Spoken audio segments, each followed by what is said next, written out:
हम्म तो आज हम लोग पढ़ने जा रहे हैं पास्ट कॉन्टिन्यूअस टेंस के बारे में और फ्यूचर कॉन्टिन्यूअस भी इसी वीडियो में देखते हैं। ठीक है, तो पास्ट कॉन्टिन्यूअस टेंस के बारे में जानते हैं। पहले डेफिनेशन देखते हैं। The past continuous tense describes an action that was happening at a specific point in the past. It emphasizes the ongoing nature of the action. मतलब ये बेसिकली ये दिखाता है, जैसे हम लोग ने प्रेजेंट कॉन्टिन्यूअस टेंस देखा था, तो उसी तरह पास्ट कॉन्टिन्यूअस टेंस होता है। ये दिखाता है कि पास्ट में कोई काम उस समय चल रहा था। जैसे हम कहें कि कल इस समय हम सो रहे थे, उस समय मतलब वो चीज़ कंटिन्यू हो रही थी लेकिन वो पास्ट में था। ठीक है, जैसे कि अगर हम कहें कि मैं बात कर रही हूँ, ये हो गया मेरा प्रेजेंट कॉन्टिन्यूअस। पास्ट में क्या हो जाएगा, मैं बात कर रही थी। ठीक है, तो इसमें क्या दिखाता है, देखो क्या लिखा है, describes an action that was happening at a specific point in the past. Past में किसी स्पेसिफिक टाइम पे, किसी स्पेसिफिक पॉइंट पे वो चीज़ हो रही थी। ठीक है, ऑन गोइंग नेचर, कॉन्टिन्यूअस है तो कॉन्टिन्यूअस मतलब क्या होता है, जैसे कहते हैं कॉन्टिन्यूअसली बातें कर रहे हो, कॉन्टिन्यूअसली जो चीज़ चल रही है। ठीक है, अगर वो चल रही है तो वो प्रेजेंट कॉन्टिन्यूअस हो जाएगा, चल रही थी तो पास्ट कॉन्टिन्यूअस हो जाएगा। ठीक है, फॉर्मेशन वही सिंपल है जैसे हम लोग ने कल देखा था कि प्रेजेंट कॉन्टिन्यूअस में जैसा होता था वैसे ही सब कुछ सेम है, सिवाय वॉस वहाँ पर इस एम आर आता था, तो यहाँ पर इस एम आर की जगह वॉस वर कर दिया गया है, बाकी चीज़ें सेम है। ठीक है, जैसे used with singular subject I he she, it के साथ वॉस लगता है। ठीक है, आई के साथ वॉस लगेगा, ही के साथ वॉस लगेगा, शी के साथ वॉस लगेगा, इट के साथ वॉस लगेगा। ठीक है, अब वर कब लगाना है, जब प्लूरल सब्जेक्ट्स हों, जैसे कि वी यू दे, इन सब के साथ हम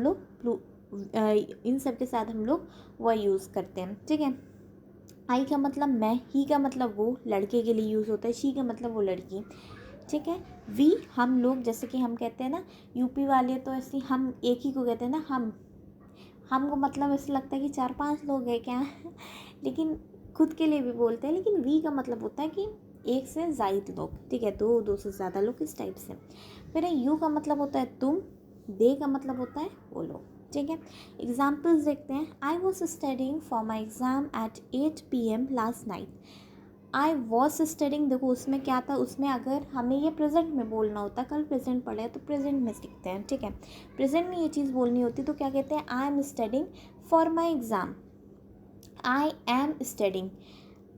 ठीक है, मैं पढ़ रही हूँ, फॉर माई एग्ज़ाम अपने एग्ज़ाम के लिए। ठीक है, अब इसको पास्ट में करना होगा तो आई के साथ तो हमें पता है एम लगता है, लेकिन पास्ट में हम क्या लगाते हैं, अभी देखो ऊपर क्या लिखा है, वॉस कब लगाते हैं, high I he she it के साथ वॉस लग जाता है ना, तो वहाँ पर जो एम लग रहा था आई के साथ वहाँ पर वॉस कर दो, बाकी चीज़ें सेम है। आई was studying for my exam. अब देखो पूरा सेंटेंस हमने क्यों नहीं पढ़ा, देखो एट 8 PM लास्ट नाइट, क्योंकि इसमें लास्ट नाइट बता दिया गया ना। लास्ट नाइट मतलब पिछली रात, जो कि बीती हुई रात है, पिछली बीती हुई रात, तो इस वजह से ये पास्ट में चला गया। जैसे आज कौन सा दिन है, आज फ्राइडे है, तो कल क्या था, थर्सडे था, तो यहाँ पर थर्सडे की बात हो रही थी, थर्सडे नाइट की बात हो रही थी, इस वजह से। They were watching TV when the power went out. देखो दे के साथ क्या बताया था ऊपर, देखो वह कहाँ लगता है, वी यू दे के साथ वर्ड लगता है, तो यहाँ पर वर्ड लगेगा दे व वॉचिंग। जैसे कि कहें अगर हम इसको प्रेजेंट कॉन्टिन्यूअस में करें तो they are watching TV, they are watching, है ना, कल पढ़ा था ना, प्रेजेंट कॉन्टिन्यूअस क्या लगता है, इज एम आर, ये सब लगता है, तो दे के साथ तो आर लगेगा, प्लूरल है, तो दे आर वॉचिंग TV हो जाएगा। ठीक है, लेकिन यहाँ बस हमारा पास्ट चल रहा है, तो पास्ट में क्या हो जाएगा, वर्ड लगा देंगे, सिंपल है। They were watching TV when the power went out, जब पावर, अरे मतलब कि कहा जा रहा है जैसे हम लोग TV वगैरह देखते हो, जैसे मैच चल रहा हो, वो बहुत खास मैच हो, IPL का हो या इंडिया पाकिस्तान का कुछ भी हो, ऐन मौके पर लाइट चली जाती है ना, ज़्यादातर ऐसे ही होता है। कोई भी चीज़ खास देखो, लाइट ऐन मौके पर एकदम क्लाइमैक्स वाले सीन पे जाती है, तो वही कह रहे, दे वर वॉचिंग TV, उन लोग जब TV देख रहे थे, when the power went out, जब पावर चला गया यानी कि लाइट चली गई। She was cooking dinner when I arrived. अगर इसको प्रेजेंट कॉन्टिन्यूअस में करना हो तो क्या बन जाएगा, शी इज़ कुकिंग डिनर। तो पढ़ने का तरीका ये है कि कोई भी सेंटेंस हो उसको खुद बोल के देखो वो प्रेजेंट कॉन्टिन्यूअस में कैसे होगा, पास्ट में कैसे होगा, फ्यूचर में कैसे होगा। तो इस तरह खुद ही का रिवीजन होता जाएगा। शी वॉज कुकिंग डिनर, वो खाना बना रही थी।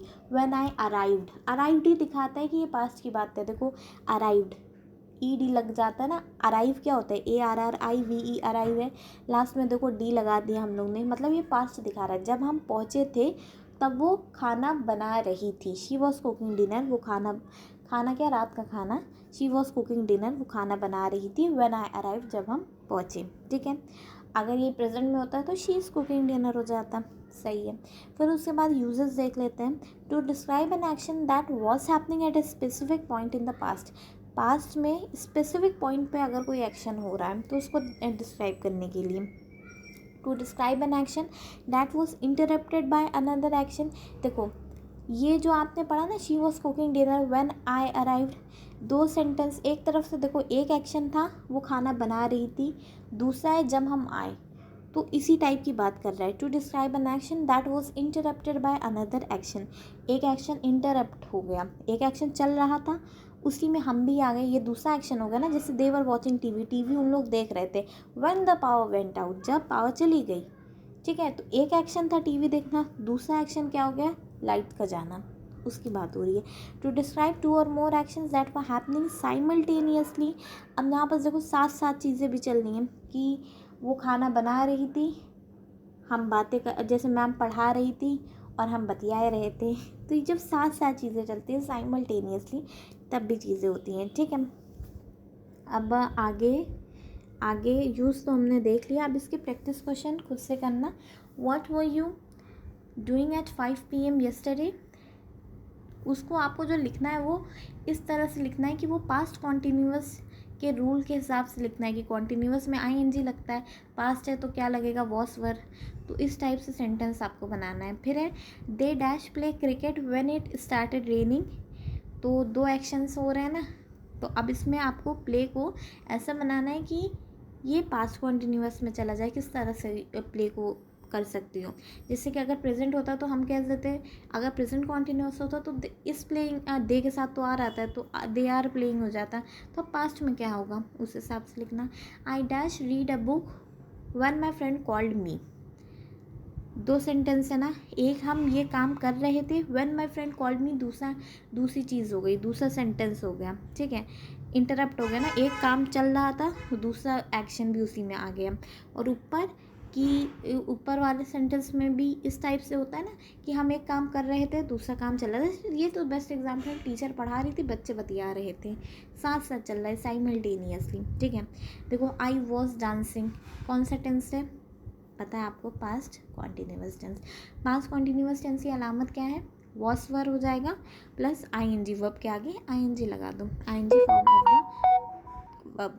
फिर आते हैं फ्यूचर कॉन्टीन्यूअस टेंस। देखो अगर आपको एक टाइप का समझ में आ जाता है ना, प्रेजेंट को अच्छे से करा करो, प्रेजेंट आ जाता है ना तो उसी के रूल्स ज़्यादातर उसी के हिसाब से हम लोग, देखो प्रेजेंट कॉन्टीन्यूअस जिसको आता होगा उसमें फिर क्या करना था, वॉस वर ही तो लगाना था बस। अब फ्यूचर पे आ जाते हैं, ये भी आसानी होगा। The future continuous tense describes an action that will be happening at a specific point in the future, it emphasizes the ongoing nature of the action. Future continuous tense describe करता है एक ऐसे एक्शन को that will be happening, जो कि हो रहा होगा, विल बी हैपनिंग अभी नहीं है, हो रहा होगा। जैसे कहते हैं ना वो इस समय कल एग्ज़ाम दे रही होगी, तो जो हो रहा होगा विल बी हैपनिंग वाली बात हो रही फ्यूचर में किसी पॉइंट पर। ठीक है, it emphasizes the ongoing nature of the action, और ये भी ऑनगोइंग ना, इस समय दे रही होगी मतलब ख़त्म नहीं हुआ होगा, दे रही होगी, अभी भी लिख रही होगी बेचारी। फॉर्मेशन क्या है, subject plus will be plus verb present participle plus object. अब ये क्या है चलो देखते हैं। I will be attending a conference next week, formation tough लग रही हो सेंटेंस पे आ जाए, कोई ज़रूरी नहीं है रूल्स को रट्टा मार मार के करना है। अगर आपके एग्जाम्पल्स हो गए ना, अच्छे से आपको एग्जाम्पल समझ में आ गए तो रूल्स खुद आपको लिखने में आसानी हो जाएगी। कभी भी याद करने पे फोकस नहीं करा करो, कोशिश करा करो अच्छे से समझ में आए फिर लिखना आसान हो जाता है। ठीक है, I will be attending a conference next week, next week आने वाला हफ्ता। ठीक है, आई विल बी अटेंडिंग, हम कॉन्फ्रेंस अटेंड कर रहे होंगे। I will be attending a conference next week, हम मतलब आई मतलब मैं होता है बेसिकली, मैं अगले हफ्ते कॉन्फ्रेंस अटेंड कर रही होंगी, ठीक है। विल बी, देखो किस तरह से इसको फॉर्म करा जाता है, विल बी, देखो पहले से एग्जाम्पल में भी विल बी आया ना, सेकंड में भी आया, थर्ड में भी आया, तो मतलब इसकी अलामत क्या है, विल बी होता है। फिर उसके बाद वर्ब क्या था हमारा, अटेंड, मूव, है ना, ग्रेजुएट, जैसे हम कह रहे हैं अटेंड करना, मूव चलना फिरना। अब देखो ING लग गए सबके आगे, अटेंडिंग, मूविंग, ग्रेजुएटिंग, ING आ गए ना सबके सामने। तो मतलब इस तरह कर लो, विल भी लिखोगे, फिर उसके बाद वर्ब जो रहेगी उसमें आगे ING लगा दो। जैसे I will be attending a conference next week, हम अगले हफ्ते कॉन्फ्रेंस अटेंड कर रहे होंगे। मैं आई का मतलब मैं होता है, विल नहीं, आई का मतलब मैं होता है, हमसे बचिए, हम तो वी का मतलब होता है, लेकिन बोलचाल की भाषा में ऐसा होता है कि हम लोग आई को ही हम कर रहे हैं। They will be moving to a new house next month, they वो लोग विल बी मूव कर रहे होंगे टू अ न्यू हाउस नए घर में, नेक्स्ट मंथ अगले महीने। मतलब कि होता है ना कि अभी पुराना घर था, मानो किराए पे था, अब आप अपने असली घर खरीद लिए, तो अब वहाँ पर आप जा रहे होगे, इस घर के सारे सामान वामान हटा के अपने नए घर में शिफ्ट हो रहे होगे ना, तो वही उसी को यहाँ पर मूव का मतलब चलना, मूव का मतलब एक तो मूव लगाने वाली आप लोगों को याद होगी, मूव का मतलब चलना फिरना होता तो है, लेकिन मूव का मतलब यहाँ पर शिफ्ट वाला भी हो रहा है। जैसे कहते हैं ना कि हम मतलब पुराने मकान से नए मकान में शिफ्ट हो रहे हैं, तो वही है, they will be moving to a new house next month, उन लोग नए घर में शिफ्ट हो रही होंगी, मूव कर रही होंगी अगले महीने। She will be graduating from college next year, जिनका मानो अगर कोई BSc हो, BA हो, कुछ भी हो, BCom हो, अगर मानो सेकेंड ईयर चल रहा हो, तो अगले साल तो थर्ड ईयर हो जाएगा, मतलब कि उनका ग्रेजुएट हो जाएंगी, है ना। तो she will be graduating from college, चाहे आई हो, दे हो, शी हो, ही हो, कुछ भी हो, विल बी सब में है ना, विल बी, फिर उसके बाद वर्ब में ING लगा दो बस, ठीक है। अब देखो मूविंग, MOVE मूव होता है ना, लेकिन देखो वी के बाद ई को हटा दिया, ठीक है, MOVING कर दिया। अटेंडिंग में तो ATTEND अटेंड होता है, बस ING लगा दिया, ठीक है। ग्रेजुएट, टी के बाद ई होता है, ई को हटा के ING, ठीक है। She will be graduating from college next year, वो अगले साल कॉलेज से ग्रेजुएट हो रही होगी, ठीक है, हो गई होगी। फिर यूज़ क्या है, to describe an action that will be happening at a specific point in the future, to describe an action that will be in progress at a specific point in the future, to make predictions और future plans. तो इन सब के लिए हम लोग future continuous tense करते हैं। अब ये था प्रैक्टिस क्वेश्चंस, इसमें क्या, what will you be doing at 8 PM tonight. अब आपको इस तरह से लिखना है कि ये फ्यूचर कॉन्टिन्यूअस टेंस के फॉर्म में हो, ठीक है। ये मान लो कोई सुबह सुबह आपसे पूछे कि आज रात 8 बजे क्या कर रही होगी तुम, तो उस हिसाब से आंसर करना है, ठीक है। They travel to Europe next summer, अब ट्रैवल को आपको फ्यूचर कॉन्टिन्यूअस में ट्रैवल कैसे बनेगा, उस हिसाब से लिखना है। I take a break at 3 PM tomorrow, तो बताओ टेक को कैसे करोगे फ्यूचर कॉन्टिन्यूअस में। तो ये था आप लोगों का आज का, जिसमें हम लोग ने कल तो हम लोग ने प्रेजेंट कॉन्टिन्यूअस देख लिया था, आज हमारा पास्ट और फ्यूचर कॉन्टिन्यूअस हो गए हैं। तो कॉन्टिन्यूअस टेंस हमारे पूरे होते हैं इसी के साथ। Thank you for watching.